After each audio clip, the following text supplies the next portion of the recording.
Bonjour à toi, bienvenue sur Culture Keb. Aujourd'hui, je te parle de 5 pièces de théâtre qui ont marqué le Québec. Quoi de mieux que de commencer ce classement avec celui qu'on appelle le père de la dramaturgie québécoise, Gratien Gélinas.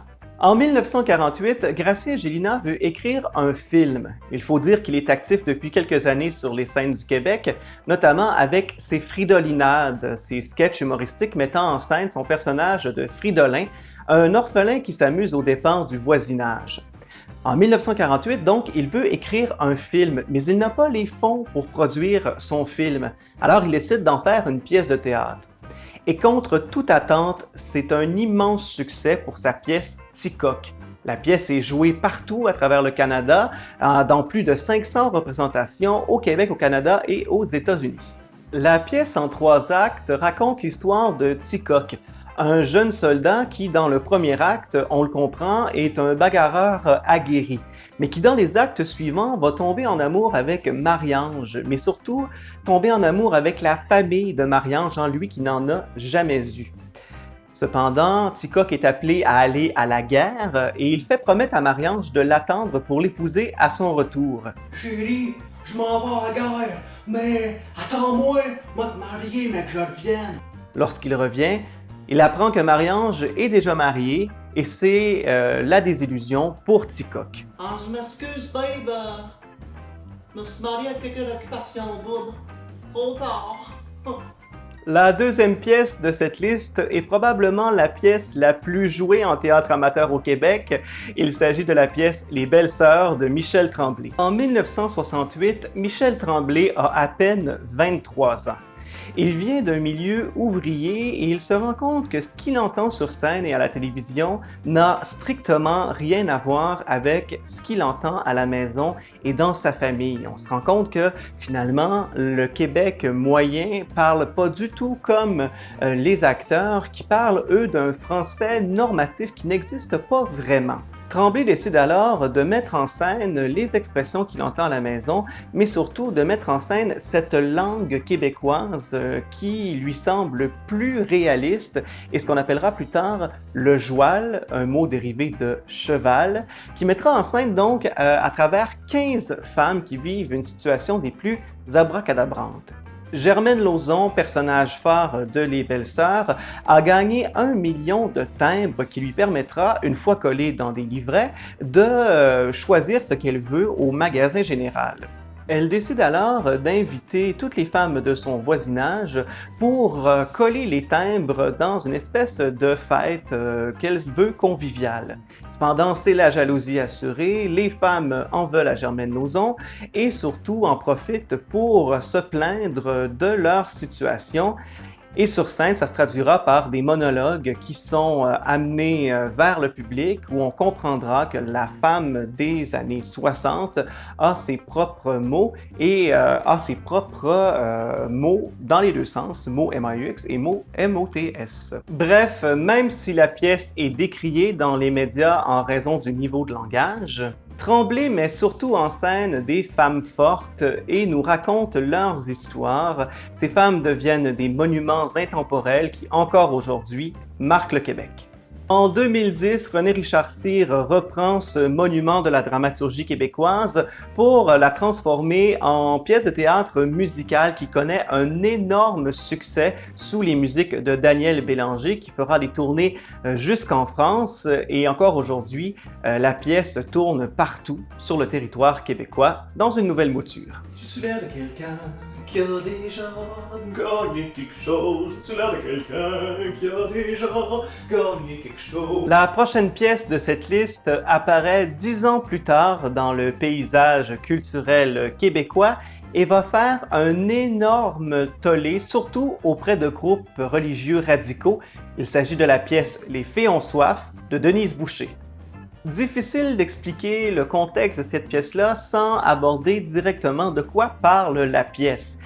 Denise Boucher décline la femme dans sa pièce en 3 figures précises. La Vierge Marie, qu'on appellera la statue, Marie, la bonne aimante femme de ménage à la maison, ainsi que la putain.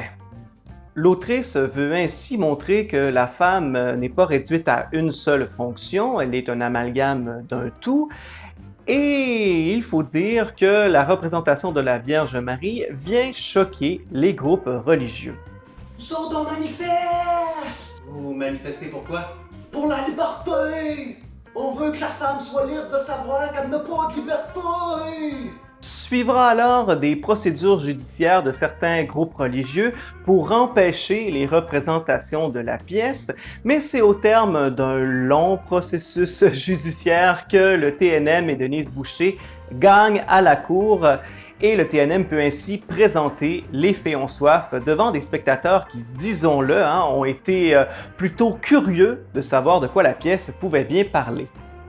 C'est toute une surprise dans le milieu culturel de voir ainsi des manifestants dans les rues pour contrer les représentations d'une pièce. On se rappelle qu'en 1978, c'est la Révolution tranquille, la femme prend du pouvoir, revendique son statut social et c'était plutôt dégradant de voir qu'un certain pan de la société reculait finalement et c'est ainsi que Denise Boucher a montré toute la pertinence de sa pièce à cette époque-là et à quel point elle est encore pertinente de nos jours.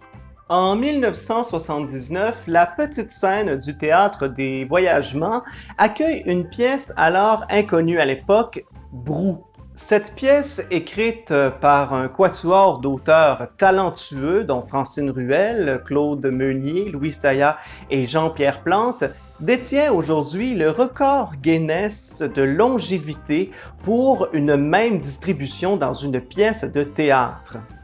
À ce jour, Brou a été jouée plus de 3300 fois sur 38 ans.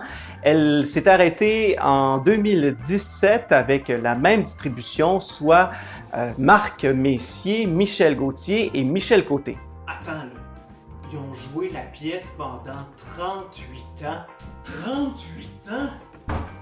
38 ans! 38 ans! 38 ans! La pièce met en scène une pléthore de personnages dans un lieu mythique du Québec des années 70, la taverne. La taverne, c'est cet endroit à l'époque où exclusivement les hommes étaient admis et où l'alcool coulait à flot et certainement aussi les potins et les ragots contre les femmes. La pièce a certainement marqué les Québécois par son rythme soutenu et par ses procédés humoristiques qui se sont actualisés, mais il faut dire que c'est le trio et la mythologie autour de cette pièce qui a attiré bon nombre de spectateurs au fil du temps. En 2018, on a annoncé que Brou serait possiblement remis à l'affiche avec une nouvelle distribution. Il faut dire que les comédiens maintenant sont âgés de plus de 60 ans et on peut leur souhaiter un très bon repos. Enfin, je termine ce classement avec une folie personnelle, c'est-à-dire avec une pièce très contemporaine d'il y a quelques années, Gémidro de Christine Beaulieu. La pièce documentaire de Christine Beaulieu, produite par les productions Porte-Parole, a une durée, accrochez-vous bien, de 3h45. Même si cette durée peut faire peur à prime abord, il faut dire que le rythme de la pièce est très soutenu. On rencontre Christine Beaulieu qui est dans une aventure assez incroyable, celle de découvrir comment fonctionne une des sociétés d'État les plus importantes au Québec, Hydro-Québec. Christine Beaulieu nous raconte à travers son parcours comment elle était néophyte au départ dans le domaine de l'énergie, mais comment elle a tenté de se questionner sur certains sujets entourant l'énergie, dont la façon dont Hydro-Québec est géré, bien sûr, mais surtout, qu'est-ce qu'on fait avec notre énergie, pourquoi on construit des barrages, à quoi servent-ils, et surtout, quel est le pacte social qu'a Hydro-Québec avec les Québécois.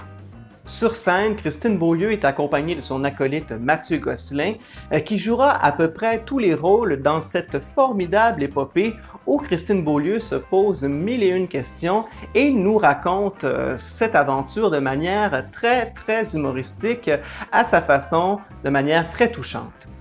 Bonsoir, je m'appelle Christine Beaulieu et je me suis rendu compte qu'on gère crissement mal nos richesses naturelles. Bye bye! Bon, c'est un petit peu plus nuancé que ça, la pièce quand même, là. Je suis l'air de quelqu'un qui a déjà gagner quelque chose. Voilà, c'est ce qui conclut cette liste des 5 pièces qui ont marqué le théâtre québécois. Bien sûr, j'aurais pu ajouter d'autres pièces à cette liste ou d'autres dramaturges, mais nous verrons dans une prochaine vidéo. Si vous avez aimé ce contenu, je vous invite à cliquer sur j'aime la vidéo et à vous abonner à Culture Keb. D'ici là, je vous dis à très bientôt. Bye bye!